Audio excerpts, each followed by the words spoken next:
Kat Holmes, going to Rio, your first individual games. However, you will be fencing with a pretty experienced group of teammates in the Hurley sisters. Kelly will be returning to her third games, Courtney her second. You've talked about your confidence and excitement to fence in the individual event. How much confidence does it give you going into the team event knowing you have two Olympic bronze medalists right there alongside you? Well, it's not only the confidence we have two Olympic bronze medalists, but it's the confidence that I have my teammates there that we've, ever since London really is kind of when I popped onto the team, and we've been working solidly together, kind of all quad, really kind of like formulating and solidifying our team and what we want to do and how we want to approach things. So it's, we really work as a unit now, and we have the best team season that women's FA has ever had. I think we have like a really good plan and really good cohesion, and we get along really well in addition to that. So like in addition to just being teammates, we're generally friends. So we know that we have each other's backs when we're out there. And so we're going in, it looks like we're going to fence Romania in the first round.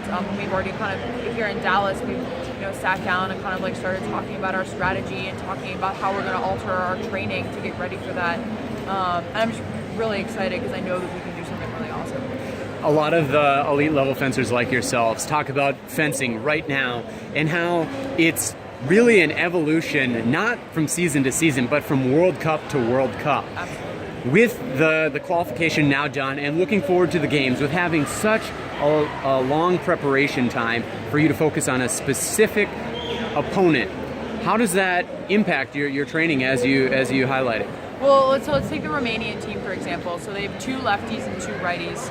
Not exactly sure which they're gonna fence in today, but so focusing much more like on the left-handed lessons. For example, my coach Zoltan is right-handed, but I've been taking a lot of left-handed lessons in preparation, watching a lot of video, kind of looking for those small details.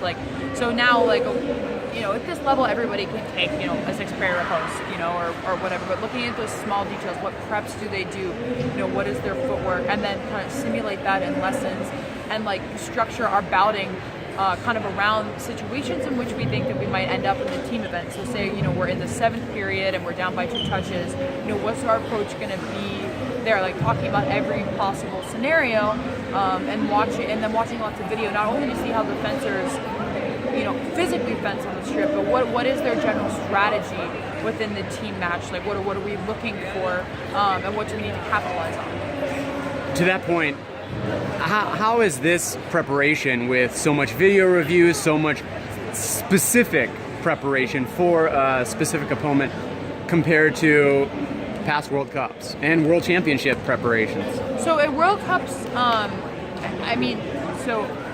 we don't necessarily know exactly who we're going to fence because there's the tirage. So they flip all of the teams you're not sure we're going to have. And then, so it's just, there's not as much emphasis also because there's 4 World Cups throughout the year.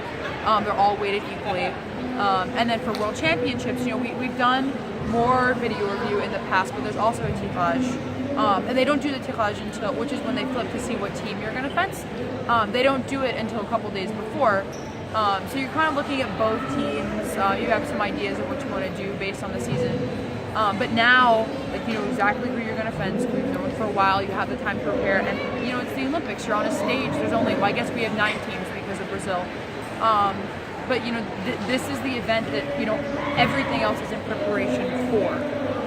Now, talking about that stage, we hear a lot from athletes who have fenced on that Olympic stage and kind of the shock factor there.